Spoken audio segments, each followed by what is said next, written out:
नमस्कार दोस्तों। मुंशी प्रेमचंद जी का अमर उपन्यास गबन भाग 31 शुरू होता है। उसी दिन जब कामी जाया गया, यहीं उसकी वाह क्रिया हुई।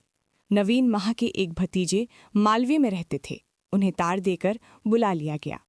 दाह क्रिया उन्होंने की। रतन की चिंता के दृश्य की कल्पना ही में रोमांच होता था। वहां पहुंचकर गायद वो बेहोम हो जाती। जालपा आजकल प्राय सारे दिन उसी के माथ रहती। शोकातुर रतन को न घर बार की सुधिश्री न खाने पीने की। नित ही कोई न कोई ऐसी बात याद आ जाती जिस पर वो घंटी रोती। पति के साथ उसका जो धर्म था, उसके एक अंग का भी उसने पालन किया होता तो उसे चोट होता। अपनी कर्तव्यहीनता, अपनी सुचितुरता, अपने श्रृंगार लोलुपता की चर्चा करने वो इतना रोती कि हिचकियां बच जाती। वकील माह के गुणगानों की चर्चा करके ही वो अपनी प्रियात्मा की शांति देती थी। जब तक जीवन के द्वार पर एक रक्षक बैठा हुआ था, उसे कुत्तों या बिल्ली व भीड़कार की चिंता ना थी। लेकिन अब द्वार पर कोई रक्षक ना था, इसलिए वो सजग रहती थी। पति का गुणगान किया करती। जीवन का निर्वाह कैसे होगा, नौकरों चाकरों में किन किन को जवाब देता होगा, घर का कौन कौन सा खर्च कम करना होगा, इन प्रश्नों के विषय में दोनों में कोई बात न होती। मानिए चिंता मृत आत्मा के प्रति अभक्ति होगी। भोजन करना, साफ वस्त्र पहनना और मन को कुछ पढ़कर बहलाना भी उसे अनुचित जान पड़ता था। बाढ़ के दिन उसने अपने सारे वस्त्र और आभूषण महापात्र को दान कर दिए। इन्हें लेकर वो अब क्या करेगी? इसका व्यवहार करके क्या वो अपने जीवन को कलंकित करेगी? इसके विरुद्ध पति की छोटी सी छोटी वस्तु को भी स्मृति चिन्ह समझकर वो देखती भागती रहती थी। उसका स्वभाव इतना कोमल हो गया था कि कितनी ही बड़ी हानि हो नाम उसे क्रोध न आता था। टीमल के हाथ से चाय का ट्रे छूटकर फिर गिर पड़ा, पर रतन के माथे पर बल तक न आया।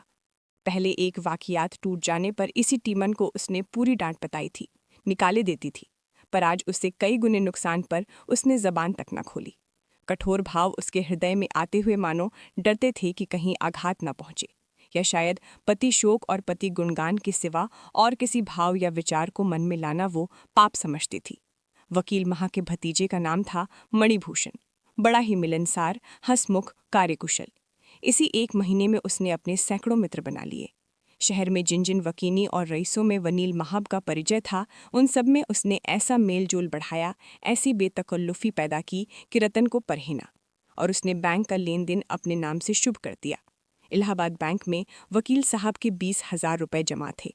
उस पर तो उसने कब्जा कर ही लिया, मकानों के किराए भी वसूल करने लगा। गांवों की तहमीन भी खुद ही शुरू कर दी। माती रतन में कोई मतलब नहीं है। एक दिन टीमन ने आकर रतन से कहा, बहू जी, जाने वाला तो चला गया, अब घर द्वार की भी कुछ खबर लीजिए। मैंने सुना भैया जी ने बैंक का सब पहिया अपने नाम करा लिया। रतन ने उसकी ओर ऐसी कठोर गुर्जित नजरों से देखा कि उसे फिर कुछ कहने की हिम्मत न पड़ी। उस दिन शाम को मणिभूषण ने टीमल को निकाल दिया। चोरी का इल्जाम लगाकर निकाला, जिसे रतन कुछ कह भी न सकी। अब केवल मेहरान रह गए। उन्हें मणिभूषण ने भंग पिला पिलाकर ऐसा मिलाया कि वो उन्हीं का दम भरने लगे। मेहरी कहते, बाबूजी का बड़ा रईसाना मिजाज है।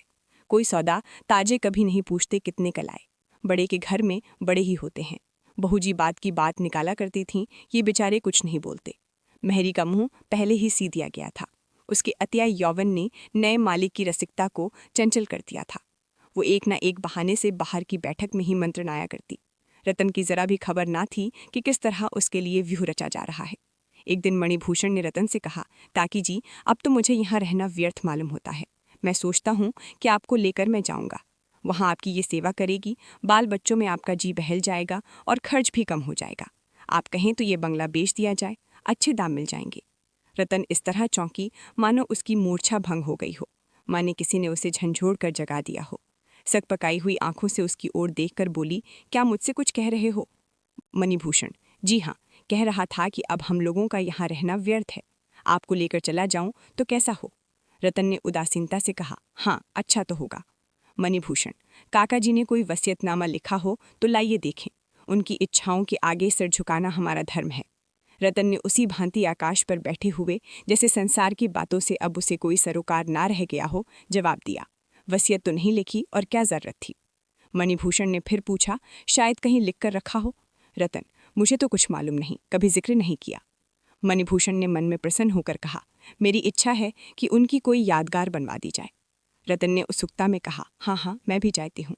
मणिभूषण, गांव की आमदनी कोई 3,000 सालाना है, ये आपको मालूम है? इतना ही उनका वार्षिक दान होता था। मैंने उनके हिसाब की किताब देखी है, 200-250 की से किसी महीने में कम नहीं है। मेरी सलाह है कि ये सब त्यों का त्यों बना रहे। रतन ने प्रसन्न होकर कहा, हाँ और क्या, तो गांव की आमदनी तो धर्मार्थ पर अर्पण कर दी जाए।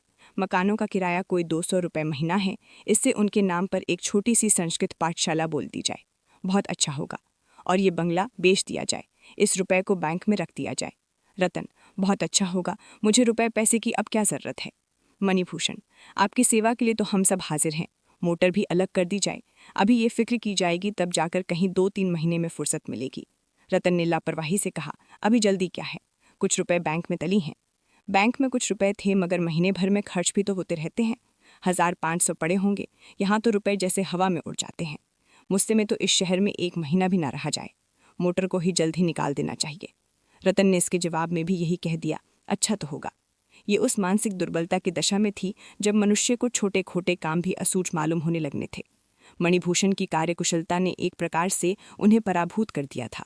इस समय जो उनके साथ थोड़ी सी भी सहानुभूति दिखा देता, उसी की वो अपना शुभचिंतक समझने लगती। शोक और मनस्ताप ने उसके मन को इतना कोमल और नर्म बना दिया था कि उस पर किसी की भी छाप पड़ सकती थी। उसकी सारी मलिनता और भीनायता मानो भस्म हो गई थी। वो सभी को अपना समझती थी, उसे किसी पर संदेह ना था, किसी में शंका ना थी। कदाचित उसके सामने कोई चोर भी उसकी संपत्ति का अपहरण करता तो वो शोर न मचाती। अगले भाग के साथ